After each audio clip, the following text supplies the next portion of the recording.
In early August 1943, the U.S. and British combined armies were overcoming German and Italian defenses in Operation Husky, the invasion of Sicily. The Germans were slowly withdrawing, buying time for the future defense of the Italian peninsula. Charles Herman Kuhl was born on November 6, 1915, in Mishawaka, Indiana, the son of casket maker Hermann Kuhl. Before his induction into the United States Army, Charles Kuhl worked as a carpet layer in South Bend, Indiana. He went through basic training in Camp Wheeler. While there, he married his second wife, Loretta. He also had a very young daughter from a previous marriage. After basic training, Kuhl joined the 1st Infantry Division on June 2, 1943. He was 27 years old and served as a private in Company L, of the 26th Infantry Regiment. Private Kuhl had a quick temper, but he got over things quickly. Private Kuhl secretly never did like the war, or being overseas. He never would become accustomed to the fighting.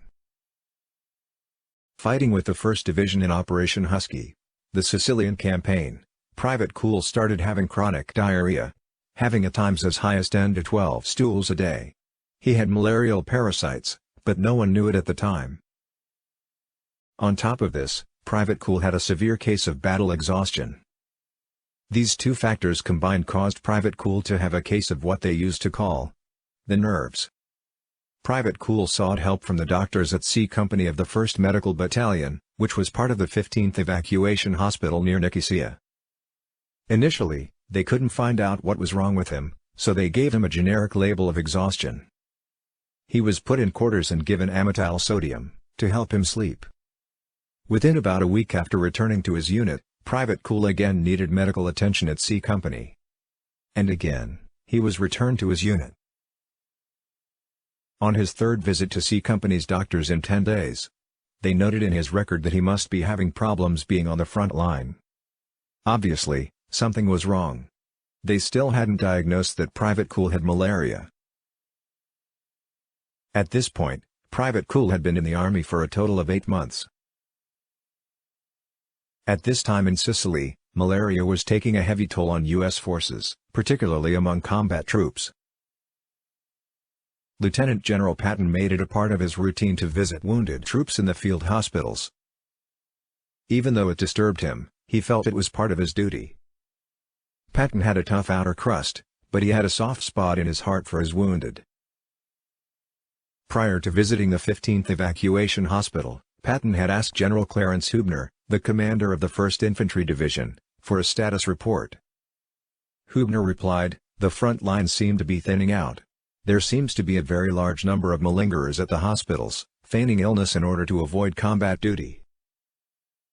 As Patton mingled with Big Red 1 troops, even his most inspired speeches didn't seem to work. A veteran of 2 campaigns, the division had become temperamental, and even insubordinate. Casualties had left gaping holes in the line, and Patton was told that an increasing number of the men had gone to the hospital with nothing but combat fatigue, for which he had neither understanding nor sympathy.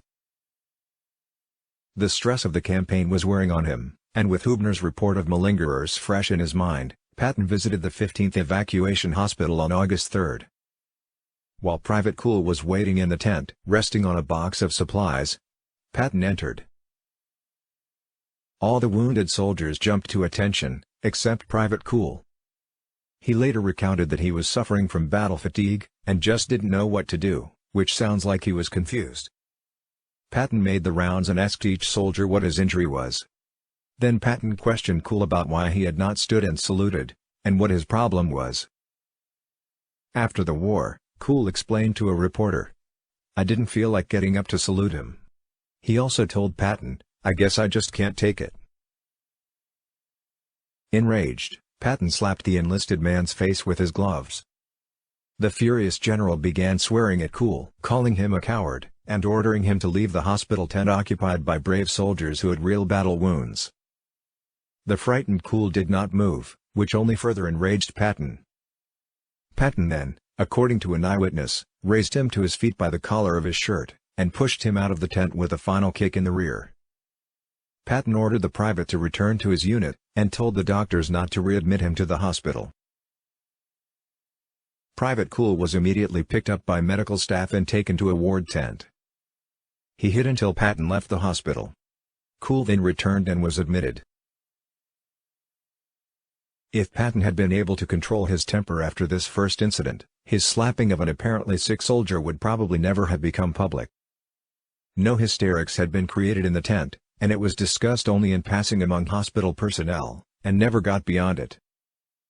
It was not initially reported to higher echelons by the medical staff. Patton would not be so fortunate the second time. Behind the scenes, and unknown to Private Cool, General Eisenhower had ordered General Patton to apologize to everyone involved. That included Private Cool, who was flown to North Africa. Cool was summoned to a private meeting with Patton. Patton told the private that his slapping and verbal abuse were intended to motivate Cool to fight. He admitted that he was wrong, and didn't know that Private Cool was as sick as he was.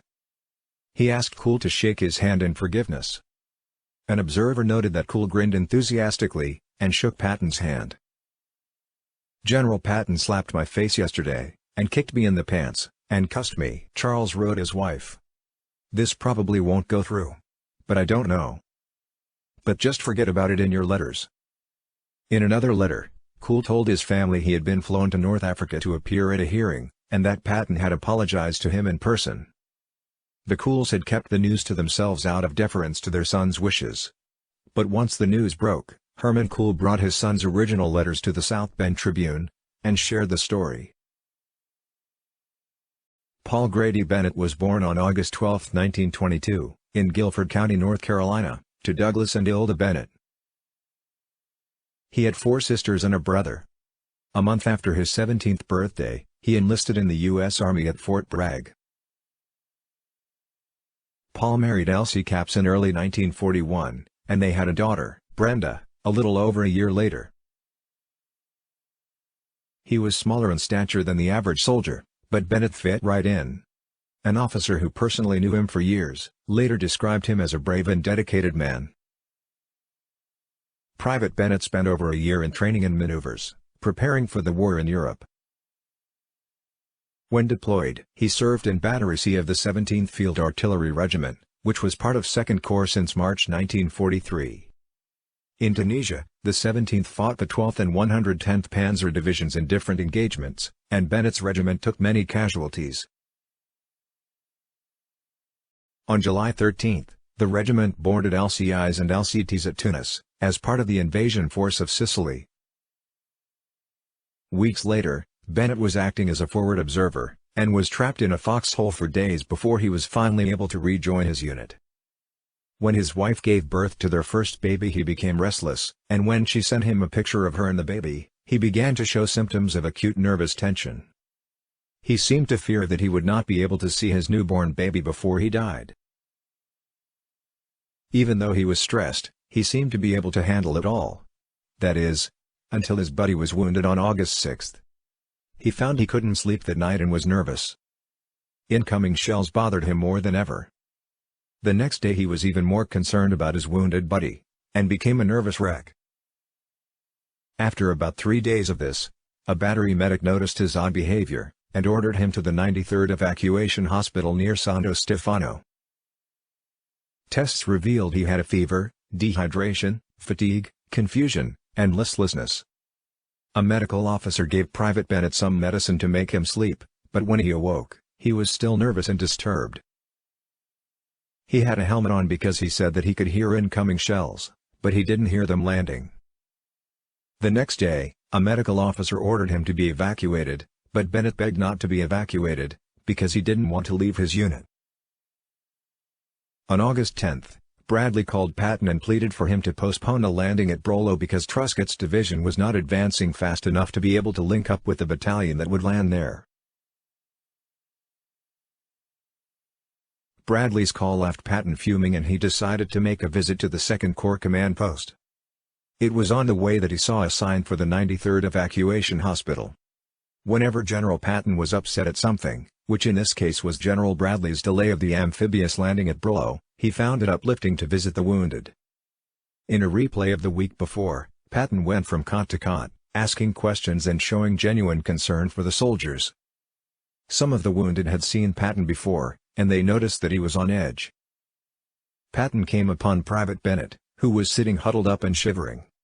When asked what his trouble was, the man replied, "It's my nerves," and he began to sob. The general then screamed at him, "What did you say?" The man replied, "I can't stand the shelling anymore." He was still sobbing. Patton then cursed him, slapped him, and ordered him to stop crying. Patton said that he didn't want the wounded brave men who have been shot at seeing a coward around them. He then turned to the admitting officer and yelled for Private Bennett to not be admitted. That there was nothing wrong with him. That hospitals shouldn't be cluttered with yellow cowards who don't have the guts to fight. You're going back to the front lines, and you may get shot and killed, but you're going to fight. If you don't, I'll stand you up against a wall and have a firing squad kill you on purpose. In fact, he said, reaching for his pistol, I ought to shoot you myself. It is believed that the medical staff may have restrained Patton from pulling his pistol. As he left the tent, the general was still yelling back to the receiving officer to send Private Bennett back to the front line. Nurses and patients attracted by the shouting and cursing came from adjoining tents and witnessed this disturbance. The medical staff collected evidence of this incident, and the earlier one with Private Cool, and sent a full report to Eisenhower. The report detailed the incidents, and stated that it was imperative that immediate steps be taken to prevent a recurrence. 2 days later, Patton ordered that 7th Army soldiers alleging shell shock not be admitted to hospitals, and that those who refused to fight would be court-martialed for cowardice in the face of the enemy. Eisenhower sent Patton a letter. In the 2 cases cited in the attached report, it is not my present intention to institute any formal investigation. Moreover, it is acutely distressing to me to have such charges as these made against you at the very moment when an American army under your leadership has attained a success of which I am extremely proud. I feel that the personal services you have rendered the United States and the Allied cause during the past weeks are of incalculable value. But nevertheless, if there is a very considerable element of truth in the allegations accompanying this letter, I must so seriously question your good judgment and your self-discipline as to raise serious doubts in my mind as to your future usefulness. I am assuming, for the moment, that the facts in the case are far less serious than appears in this report, and that whatever truth is contained in these allegations reports an act of yours when under the stress and strain of winning a victory, you were thoughtless rather than harsh. Your leadership of the past few weeks has, in my opinion, fully vindicated to the War Department, and to all your associates in arms my own persistence in upholding your preeminent qualifications for the difficult task to which you were assigned. Nevertheless, you must give to this matter of personal deportment your instant and serious consideration to the end that no incident of this character can be reported to me in the future, and I may continue to count upon your assistance in military tasks. In Allied headquarters there is no record of the attached report or of my letter to you, except in my own secret files. I will expect your answer to be sent to me personally and secretly. Moreover, I strongly advise that, provided that there is any semblance of truth in the allegations in the accompanying report, you make in the form of an apology or other such personal amends to the individuals concerned as may be within your power, and that you do this before submitting your letter to me. Eisenhower ordered Patton to apologize to all those involved, and this Patton did promptly and correctly. On August 22, Patton summoned all of the 7th Army to Palermo to publicly apologize for his actions. He also apologized to the 2 soldiers directly in private meetings. It seemed that almost everyone, including all of the reporters in the European theater of operations, knew something about at least one of the slapping incidents, but they kept a lid on it. They may have been thinking that it would be censored anyway, so why bother? This is where truth is stranger than fiction. General Eisenhower was a former aide to General Douglas MacArthur. Drew Pearson was a muckraking reporter in Washington, D.C., as mentioned in my earlier video about General Douglas MacArthur's mistress. He uncovered the facts about MacArthur's mistress, and threatened to reveal it in court. Someone leaked the information to Drew, who promptly reported it. However, he got most of the facts wrong. This was the second time that this reporter directly negatively affected an Army associate of Eisenhower's. There were grave consequences both times. Due to the rumors and lack of official information, when the entire thing exploded, there were many facts jumbled, and some of the facts were simply incorrectly reported. For example, there were 2 slapping incidents, not one. The first incident with Private Cool happened on August 3 and the second with Private Bennett was on August 10. Another error was that Private Cool was reported to be from the South, when he was actually from Indiana. Reporters got that error from his training in Camp Wheeler, Georgia. There are more errors that could be mentioned, but it is sufficient to say that the reporting was sloppy, confusing, and based on partially bad information. If the leak had not happened, then both incidents may not have been recorded in history as anything other than rumor. Eisenhower had settled on an unofficial censuring of Patton, and, if Patton had made no further mistakes, then it would have been quickly forgotten. However, when the news broke, Eisenhower's staff didn't come out with the whole truth, and it appears that they never did, because almost all news reports of the time mention only one incident, not 2.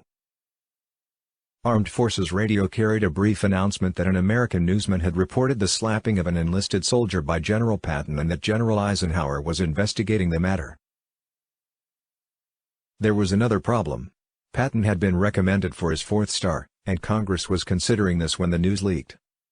Patton was recommended on October 1, at least 6 weeks after the slapping incidents. When the news broke, the American public was outraged, and even some members of Congress called for Patton's dismissal. And Eisenhower relieved him of his command of the 7th Army. A full colonel, resplendent in the well-pressed uniform of a staff officer, roared up to battalion headquarters, flashed his ID card, and snapped out a command to fetch Private Bennett. His brief, icy explanation was that General Patton wants to see him. Bennett was hustled off with scarcely time to button his shirt. On his face was the look of a man en route to the gallows. Bennett returned before nightfall to tell his buddies that General Patton had apologized to him in person. Patton would go on to serve as a decoy during the invasion of Normandy in Operation Fortitude. He would be given command of 3rd Army. Private Charles Cool did rejoin the 26th Infantry Regiment, but he never really got past what was then called battle fatigue during the war, or in the years that followed. After the war, Private Cool was discharged from the Army, and returned to Mishawaka, Indiana, near South Bend. He worked as a floor sweeper for the Bendix Corporation. His co-workers liked to rib him from time to time about his connection with the famous general. He had a heart attack in his late 40s, and said the war could well have been to blame. Shortly after the movie Patton was released in February 1970, Charles Cool was once again on the South Bend Tribune front page recounting his part in history, though he wasn't particularly enthusiastic about it. Patton's encounter with Cool was depicted in the film. "I think it should be forgotten and dead," Charles Cool told the newspaper. "I've been trying to keep it quiet, and I wish sometimes that everyone in the world would too." Less than a year later, on January 31, Cool was dead at age 55, the victim of an apparent heart attack at his home. The story in the February 2, 1971 Tribune was headlined, "Services Set for Patton GI. He is buried at Fairview Cemetery." After Patton left, Private Bennett was in a miserable state, and demanded to be returned to the front. This request was refused at the time, but after a week of rest, he was in good shape, and he returned to his unit. As a regular Army man with pride in his record, he felt his whole world had been dashed to pieces. "Don't tell my wife. Don't tell my wife," he was quoted as saying by those who had talked to him later. Private Paul Bennett's year-old daughter Brenda was very sick. She received special approval from FDR's administration to receive penicillin, at a time when that was usually reserved for the war effort. Sadly, she died before Paul returned home in July 1944. Paul and his wife Lucy had 2 more children before divorcing. Paul remarried soon after to Ida Balone in Trenton, New Jersey. Paul re-enlisted in the Army, and was stationed at Fort Dix, New Jersey. He served in the Korean War, and stayed in the Army until retirement as a sergeant first class, some say for 30 years. He kept a low profile. It's ironic that Private Paul Bennett's encounter with General Patton started the entire fiasco, yet he was never named in contemporary news reports. The first apparent identification of him as the other slapping victim came when his mother-in-law was quoted in an Associated Press story written out of Greensboro, North Carolina in 1947. He died on Christmas Day, 1973, in Columbia, Georgia at the age of 51, and is buried at Sunset Memory Gardens in Graniteville, South Carolina. His second wife Ida died in 2003. The Germans, however, couldn't understand what all the fuss was about. If you would like to see more videos like this, then check out my channel. Here are 2 other videos you may enjoy. Oh, and don't forget to click the subscribe button and ring the bell to get notifications of great future content.